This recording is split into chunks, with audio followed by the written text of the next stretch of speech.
This is part 1 in a 3-part series. This series contains discussions of violence and crime scenes. Listener discretion is advised.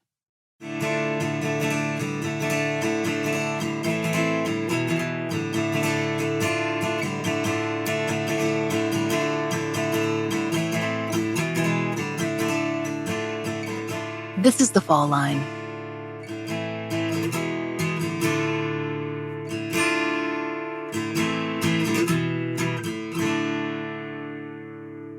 Like I said, her and my mom, they'll be at the house. They'll just be sitting around talking. We'll be on the porch, listening to music. She was real bubbly, I want to say, like always happy. She sing a lot, always smiling.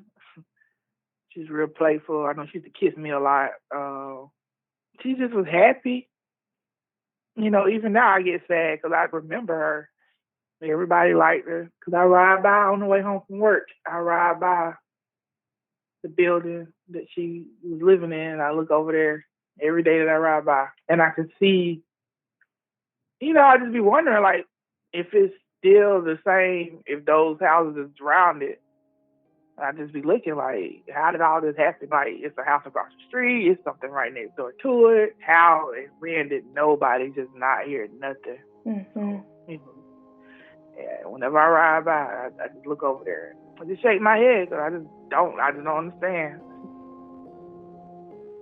May 28, 1991, Register, Georgia.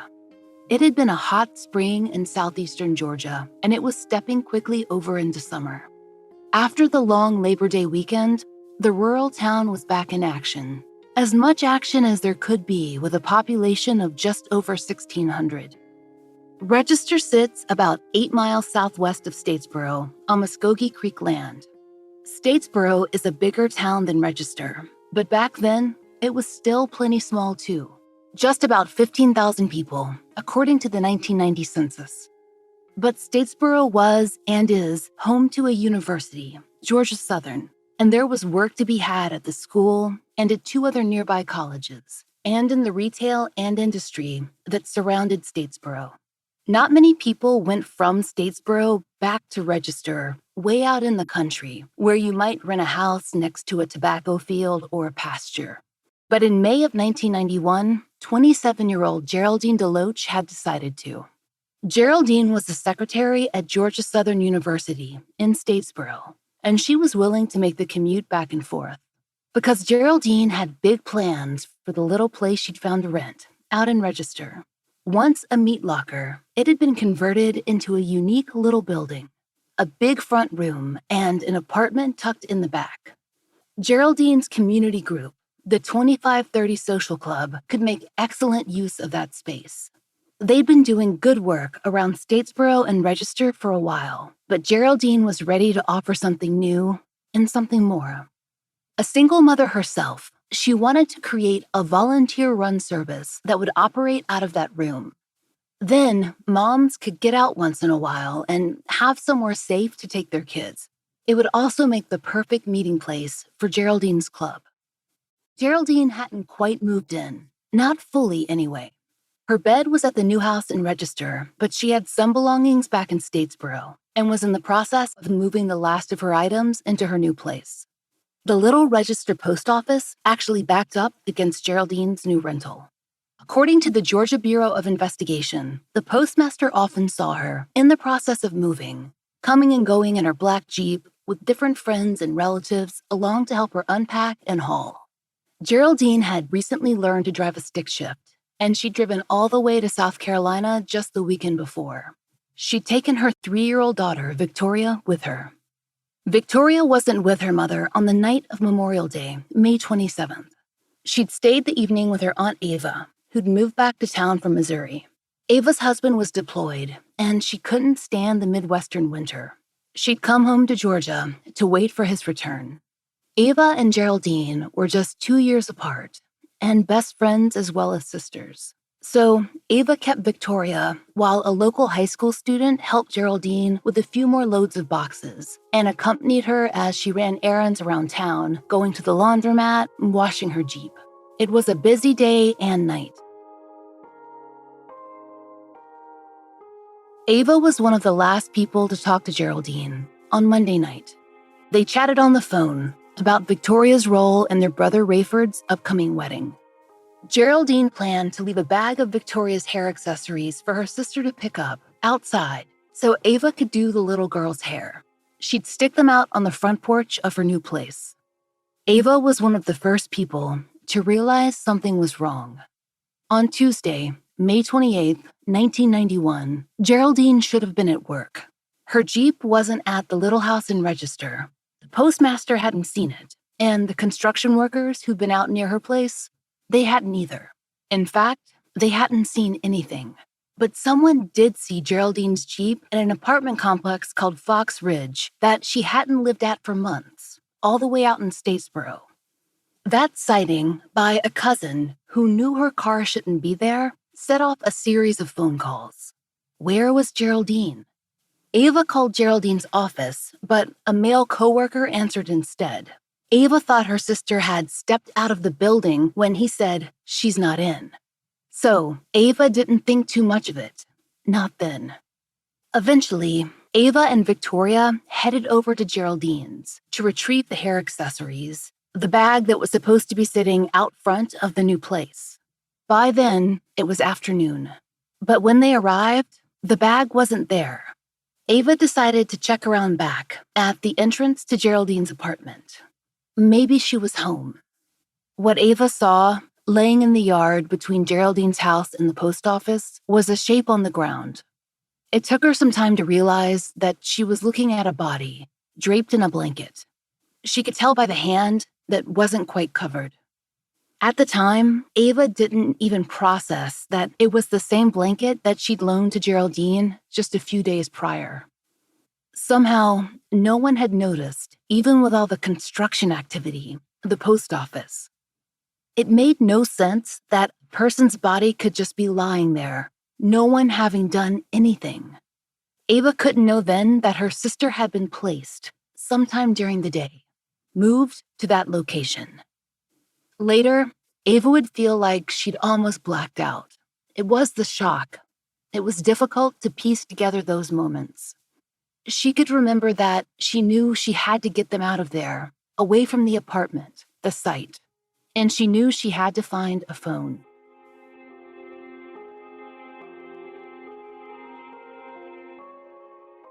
We first became aware of Geraldine DeLoach's case in November of 2020. That's when the GBI's Region 5 office reached out to us about featuring Geraldine's story on our show. Special Agent in Charge John Durden, you might remember him from Season 4, has a particular focus on closing cold cases. He'd assigned a fresh agent, Maddie Vogelsang, to Geraldine's unsolved case. This was one of my first cases. I actually got assigned several older cases when I became an agent, and a lot of times what they'll do is assign newer agents the older cases so that you've got a fresh pair of eyes looking at them. And around the time I started, there's been a push to kind of go back and look at these older cases more than just letting them, sit there in cabinets. And so we've had kind of a renewed interest in that, I know, for our agency. But this was one of the first cases that I was assigned, and the way I approached it was to kind of go through, and at first I just read it and I took notes on things that I had questions about or things that I thought might be important. I marked all the evidence to, track it down and make sure that we had it. I made a list of all the relevant people and, whether they needed to be talked to again, made sure we had all their information, and kind of tried to get together the crime scene facts and just the facts of the case and write a summary, because I know for me it's easier to have everything kind of condensed down when you're looking through a lot of different cases to jog your memory. And the other thing that has been a big focus, I know for us, has been the DNA aspect of the older cases. And so I went through and marked anything that I thought could be used to potentially find DNA. I was contacted by Geraldine's daughter, and she contacted me and wanted to talk about the case and meet with me. And so we ended up several months later meeting with Geraldine's family. She has a lot of brothers and sisters, as well as her mother. And all of them have been very involved in this case from the beginning and are very passionate about seeing it solved. So we had a meeting with them at the Bullitt County Sheriff's Office, and we were able to update them on some new information and where we plan to go with the case. And the family expressed that they were interested in making sure that Geraldine's name was out there and making sure that her case was made public and that people, especially in the area, heard about her case and it was on their radar. Did you get the sense when you talked to them that they felt as though her case had not gotten much media attention?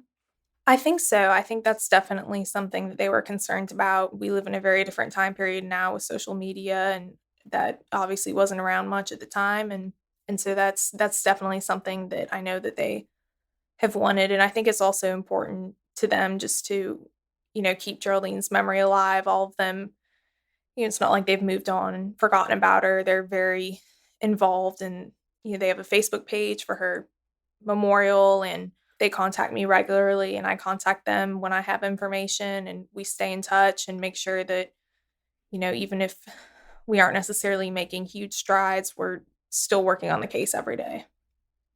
The GBI put us in contact with Geraldine's daughter, Victoria, now a woman in her 30s, and Geraldine's large family. As a result, we conducted more interviews for this series than we ever have before. And that's important, because to understand this case and what happened and how you might be able to help, you need to know Geraldine DeLoach. And the people who loved her, who still love her, are the best ones to tell you. Geraldine was born in the Register Statesboro area in September of 1963. She was a middle child in a total of 11. Her younger brother, Rayford, told us about what it was like for them. We grew up in the country, a small town, Statesboro, Register area. Kids, we had a large family, but, for the most part, real close. We always worked together, helped, our father on the farm and everything. Always, went to school together and everything. And, just close family. She was like 3 years older than me. So me and her spent a lot of time together, just doing school and, summers. So we were closer in age. So we spent a lot of time together. The eldest sibling in the family was Marie. Being the oldest, Marie was well out of the house by the time Geraldine and Rayford hit their teens. But there was a time when 8 of the children were in school at once, and she remembered what it was like to catch the bus. At one point in time, it was 4 girls and 4 boys, and when the school bus would come, everybody would be right at the bus stop. We would come out in a line. You'd always make the bus driver always upset. It's like, why don't y'all come on? So, here was one would come out, and then a few seconds later, here comes another. So we had this long line that would be coming. So it would always be, he couldn't drive off because there's always still one coming afterwards. Their sister, Ava, was close to both Rayford and Geraldine in age. She was able to tell us a lot about what it was like growing up out in the country. Well, I'm one of 11 siblings, so that alone is like, I guess you've got your own little basketball team, maybe. You just create whatever little games you can or could outside. But of course, my dad was a farmer and he was a sharecropper, so we had things we had to do when it came to the farm, especially during the summertime and springtime. We had to work in those tobacco fields growing up, and there were plenty of gardens we had to help out with. So once my dad had, planted the gardens, and those peas and butter beans and whatever else was out there, when it was time to go out there and get it out of the garden, we had to go out there and get it. I look forward to the special peanut season when it was time for us to pull off those peanuts off of the vines. And my daddy would pull up a bunch of the vines and bring them home, and all of us would be out there pulling them off, getting, because we love boiled peanuts. So once we got them off and took them inside the house and washed them up and put some water on the stove in that pot with those peanuts, those are some fond memories. Working in tobacco fields, that was real work, really hard work. Because in Georgia, during the summer, southeast Georgia, it gets pretty hot and humid. But we were out there in those fields, and I don't know if many folks are familiar with tobacco and how it all works. There's a lot that goes in it. I mean, you're out there in that sun and you're topping tobacco, and topping is just getting that it's like a little flower bud that's at the top of the tobacco plant, and you go down those rows and you're just breaking those tops off of the tobacco plant, and you go down those long rows of tobacco. And then you come back down the next long rows of tobacco, we practically from sun up to almost sundown, we're out there in those tobacco fields, and that's kind of, when it comes to the farm, that's kind of how we spent our summers. When we were old enough to get out there and help and do our little parts, that's what we did. So, and it was hard work. I say today that it gave us a real work ethic. I don't know what being lazy is, and I don't think any of my siblings know what being lazy is, because we worked hard at a very young age. We worked hard. I mean, maybe the older siblings would say, "Oh, y'all didn't do a whole lot." We did our part to contribute to whatever we needed to do on the farm. Now, my mom was a great cook. Of course, my dad being a farmer, been a sharecropper, we had, when it came to vegetables and all the meats you wanted, we had that. Because when it comes to cows, that means you had the beef you wanted, so all the steaks you wanted, we had that. Because, they processed it and you put it in, we had a deep freezer and you put it in the freezer. And we had our chickens, so we had our fresh eggs. So yes, my mom was a great cook. I don't know if you've heard of stew beef with the tomatoes and okra and the beef in there, some potatoes. She made those great homemade biscuits. And what I used to love was the fresh corn. Imagine having fresh corn out of the garden. Then the person that my dad worked with, they had the fig trees. We had pecan trees in our yard, and the grapevines and the blackberries. The DeLoach children had plenty to do on the farm, but they also kept themselves entertained. And, according to the siblings, Geraldine was a big part of that fun. Every single family member and friend we spoke to described Geraldine with the words happy and bubbly. Her sister Marie, the eldest, told us about how Geraldine got her nickname, Whoodie. Many of her brothers and sisters still call her that today. She was just always bubbly. My daddy gave her the name Hoot Nanny, and that's where Whoodie came from. And Whoodie was a show that, was on TV a long, long time ago. It was a dance show. It was funny, hilarious, and, she was just so bubbly. You would just come in there and you would go, Hoot Nanny, Hoot Nanny, Hoot Nanny, and she would just be, being herself. So that kind of stuck.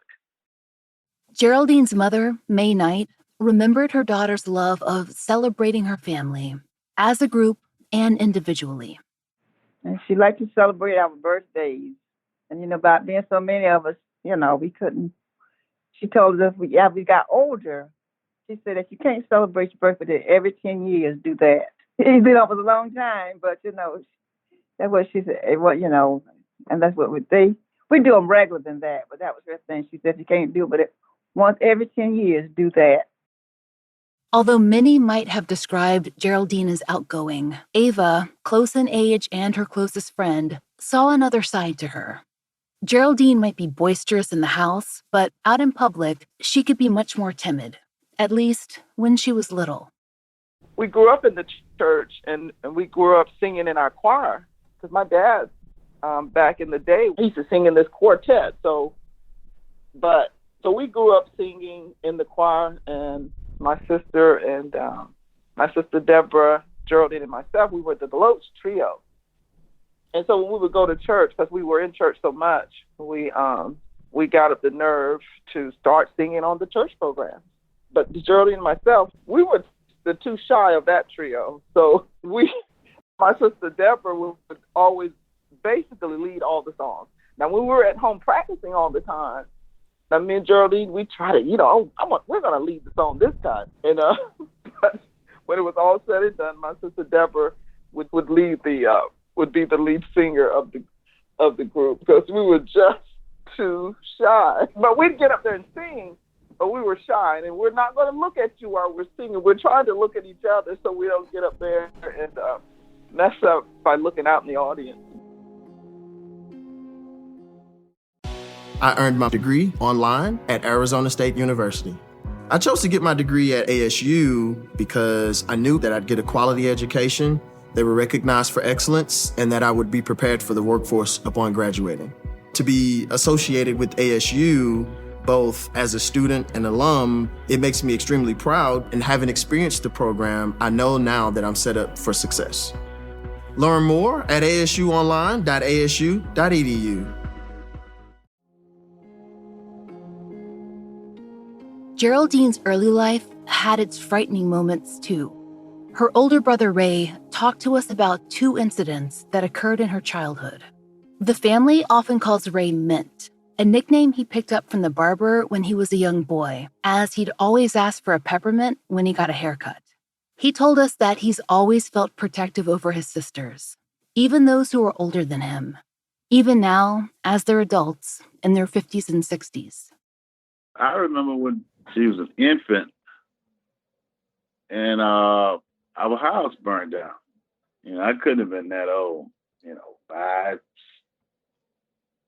6 maybe. I hadn't started school yet. We was living out in Register, Georgia, but my mom did do some house cleaning, but she was cleaning this house that day, not far from where we was living.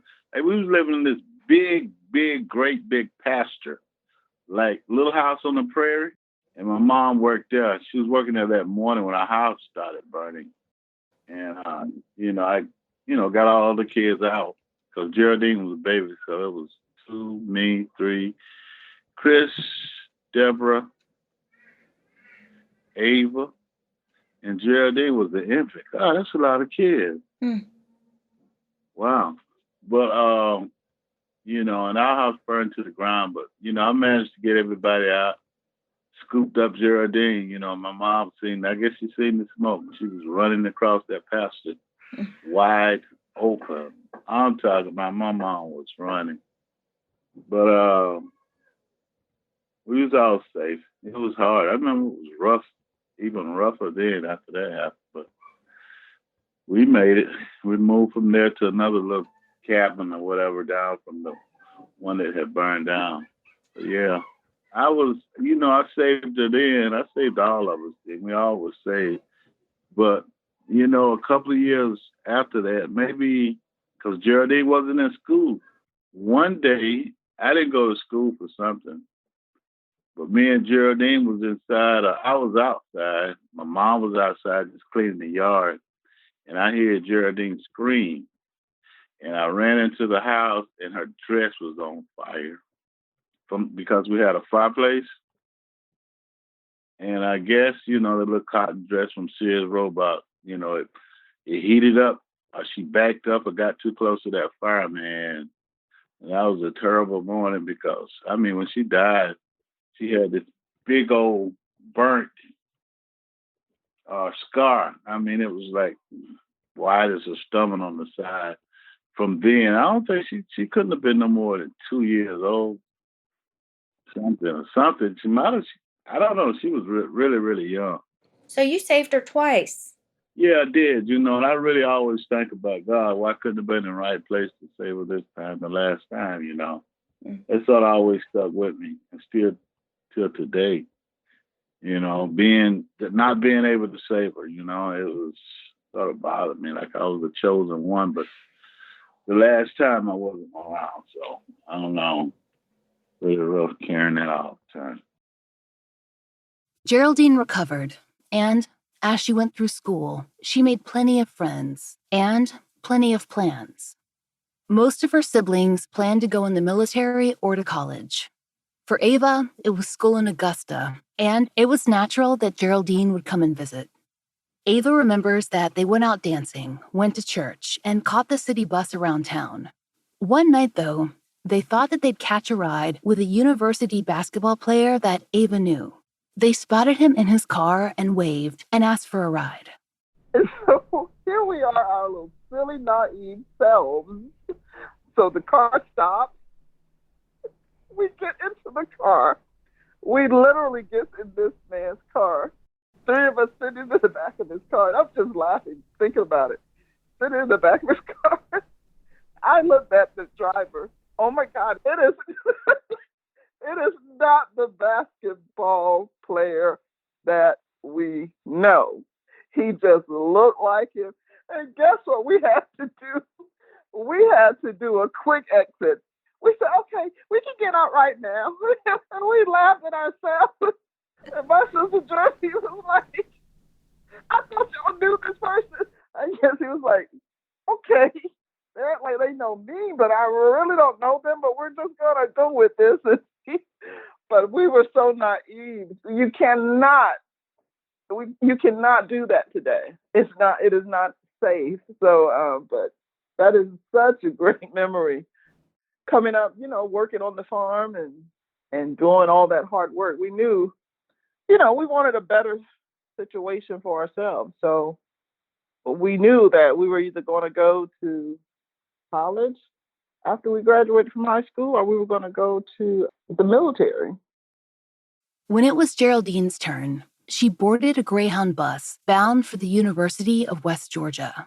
That's a school in Carrollton, nearly 250 miles northwest of Statesboro and Register.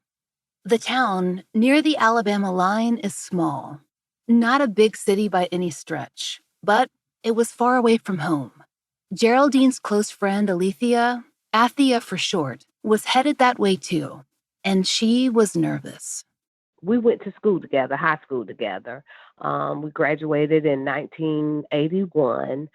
I did not know that we had chose the same college to attend until we was on the Greyhound bus that morning. And I was like, okay, where are you going? And she said, I'm going to West Georgia. I said, so am I. At that time, neither one of us had a car, so we did have to catch the bus. It took us about 5 or 6 hours to get to West Georgia, which is now known as the University of West Georgia. Because they stopped every little town there was. So we stayed in Downs Hall. We lived there the entire time we were in school. How can I say?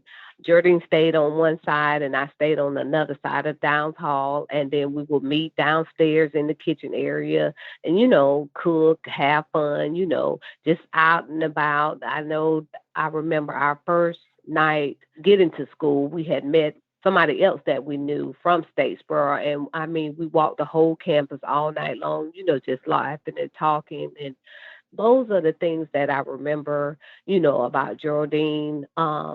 And when we took a break from college, that was one summer we were supposed to be in school, but we came home anyway.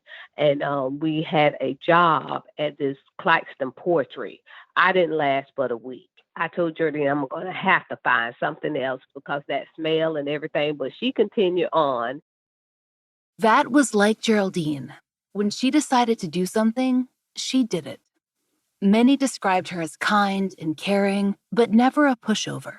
She was fierce and funny and magnetic. She was also incredibly motivated and wanted her family to succeed right along with her. Her brother Rayford, close to her in age, remembers how Geraldine helped him when it was his turn to graduate.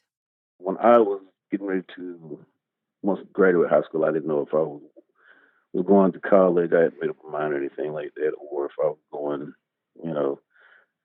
to the military. So I was undecided. So then I finally made up my mind that maybe I'll go to college. So she, I was dragging my feet. So she did all my paperwork to get me admitted into college, because I really wasn't sure if I wanted to do it. But she was, she took all my paperwork and submitted everything that I was supposed to have, and I did get, accepted to a school, but then at the last minute, 2 weeks before I was supposed to join, school was supposed to start, I just made my mind up to go to the Air Force. But she did all my paperwork for me. And with such a big family, it was natural that Geraldine would become the wise older one in college, whose younger relatives could visit, like her cousin Stacy, who made the trip to West Georgia to visit the school, and Geraldine. Stacy was a teenager, and it was 1983. We had a time of our lives. It was so wonderful. But one great thing that I remember from that encounter was, at the time, Color Purple, the book had just came out, and she encouraged me to read it. She gave me her copy. Mm-hmm. And so I did. And that was like the first time that I read a book for leisure and enjoyed it. And it was like a 300-page book. And I'm like, oh my gosh. And so that inspired me to like to read more, as far as things that I like, that I could read and learn and get wisdom and knowledge from. So I got that basically from the book that she shared with me. She was beautiful. Not only a beautiful soul, but also a beautiful individual. Like when she would put on her eyeliner, that was the first time that, you can burn the tip of the eyeliner and it gives that perfect line. I got that from her. She was amazing with makeup, and she was always like a trendsetter type person, like when they was doing the asymmetric hairstyle, she told my mom what to do, how she wanted one side shorter than the other, and then it became a popular thing. But she was that type of person. But Geraldine was still plenty of fun.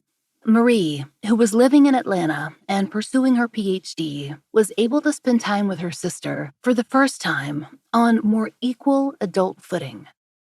It's just so many of us running around there that, like I said, sometimes they start running together with the middle little ones on the tail end of the siblings.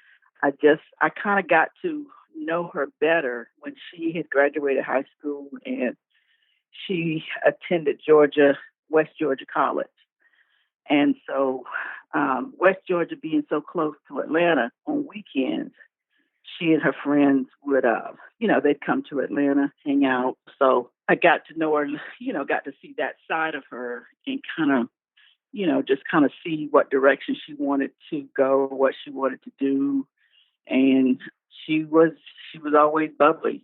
She had a lot of friends and they would come and hang out and do their thing and then go back. So, I kind of got to know her then. She'd call and make these pretend calls like she is, she could be an Avon lady or she could be selling something. She was just always good at getting me and disguising and making up who she was, and then all of a sudden start laughing because she just was thinking, you don't know it's me by now.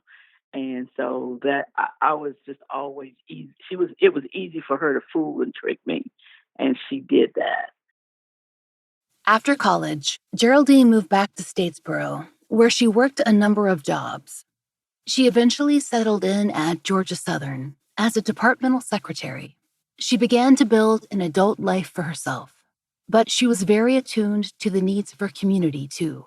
Geraldine's mother, May Knight, told us that her daughter had always been that way, concerned about other people. But as an adult, the need to care for others became more pronounced. And because Geraldine's main thing to me, she was always wanting to help people. She came back to Statesboro, began to work at Georgia Southern as a secretary in the foreign language department there. I can remember, like she would maybe be out and pass the kids, waiting for the school bus. Sometimes they wouldn't have the warmest jacket, and she would come home and call me, wanted to know if I had an extra coat or something like that to give to this child. And I recall one Thanksgiving but when she went to work, there was a mother with some babies. And this mother didn't get her help that she needed, and she was talking about what they had for that Thanksgiving. So Geraldine called me from the job, wondered that I had anything left from house. I said, yes. Except, I didn't have any sweet potato pies, so I goes in there and cooked the sweet potato pies for her. And this lady comes by and gets a meal. So I'm thinking about the things that she did after she grew up. That basically tells you more, but to me, tells you more what kind of person she was. It was that drive that would eventually lead Geraldine and her sister Ava to start a group, the 2530 Social Club, through their church, so they could do more good work. You'll hear more on that in our next episode. Geraldine eventually started a newsletter too, to share community news and rally people together around events and good work. But before that work began, she was a young woman living in her hometown. She had friends and relationships. One of her boyfriends was a friend of her older brother, Ray. That relationship would lead to her pregnancy with her only child, Victoria, who was born in 1987. Our next episode will cover that period of Geraldine's life, how much she loved Victoria, and the life she had planned for them in their new home in Register, next to the post office. We've talked a lot about Geraldine's kindness and happiness and good nature. But despite her bright outlook and bubbly disposition, she had to face struggles and problems, just like we all do. Her sister Marie remembers Geraldine's method for dealing with frustration. I remember once going to her apartment. I'd come home to visit and I stayed with her. But I just remember when you knew when she got mad or upset about something, because she would start cleaning, just clean, clean, clean. I don't know if any of the other siblings noticed that, but I just remember that night I thought something must be going on, because I was trying to sleep and she was just up in the middle of the night, just cleaning, cleaning, cleaning, cleaning. So, and she always had a clean apartment and all that, but I just remember that night she was really going into it. She had the Clorox going, and wow, I thought, I better not say anything, because when you riled her up, you would know. Her older brother Ray had another story, one that's important in the context of what would come later, in 1991. Geraldine was not afraid to defend herself or the people that she loved. I remember this girl came to see me one time out in Register at my mom and dad where we was living. And but this girl that was coming to see me, Whoodie and the girl's sister didn't get along in school. I did not know that. But Whoodie was sitting on the steps when they drove up. I didn't, and but the girl that came to see me, her sister, she acted like her and Geraldine got along real good. And when they left, Geraldine said, "Mint, I had my box color ready for Teresa." I said, "What you mean?" She said, "Me and that girl did not get along in school. I don't know why she come out. She must have was scared." I was like, "Girl, please. Ain't nobody gonna come to your house and beat you up. I don't get it." She was ready for it. I laughed about that for years. We joked about it. When it would come to time protecting herself, she was gonna do that, And I'm pretty sure she fought back and fought hard for her life that night, But she she didn't take being pushed around and pushed over and trampled over. She didn't know. She did not play that at all. That's another thing many people said. The Geraldine they knew would have fought hard for her life, for her daughter, for everything she'd imagined for the two of them. It was almost impossible to believe that someone or someones had been willing to end such a vibrant life. The DeLoach family wanted answers back in 1991. And now, coming up on the 30th anniversary of Geraldine's death, they haven't stopped searching for them. The investigation felt, to the family, like it stalled out in the 1990s. But with new eyes on the case, there's hope that resolution can come for Geraldine. Even decades later, her vibrancy seeps into every conversation people have about her. People like her older brother, Ray, who are still trying to process how a killer in their own hometown could have possibly taken such a life away. Whoodie she was something else, man. She was so, when people just love life, everybody don't seem like they love life and love living. because they wake up and they always sad, they always got problems, always got something going on. But you can tell when people really, really enjoy life and enjoy living it, So she was that kind of person. Very much. She was good people. She was good people. I love her. She was my tight girl. Me and Whoodie was real tight too. Next time on The Fall Line, we cover the 2530 Social Club, Geraldine's life with her daughter Victoria, the period leading up to Geraldine's death, the scene of the crime, and the 1991 investigation.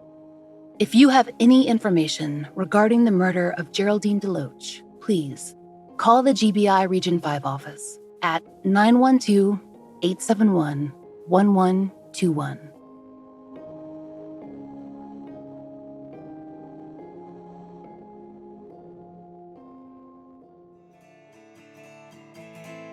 Thank you for listening. The Fall Line is a fully independent show, and we appreciate listener support. It allows us to do research, obtain FOIAs, pay our content advisors, and support and donate to the causes we care about. If you try out the products we advertise, please use our sponsor codes. It really helps. And if you'd like to support our show and stories we cover, join us on Patreon. We are raising Patreon funds to continue to fund the Milberg Twins billboard, begin a therapy fund for families who've been on the show, and many other projects. You can read a public post about those goals on our Patreon page. On Patreon, you can get early release, ad-free versions of our regular episodes, plus blogs and videos for only $5 a month. We've also added video live streams, which all patrons can enjoy starting at just $1. The Fall Line is written, hosted, and researched by Laura Norton, with additional research by Brian Waters, Kim Fritz, and Jessica Ann. Family and law enforcement interviews by Brooke Hargrove. Produced and engineered by Maura Curry. Content advisement by Brandy C. Williams, Liv Fallon, and Vic Kennedy. And, as always, our most special thanks to Angie Dodd. Currently, our monthly donation is going to the Black and Missing Foundation.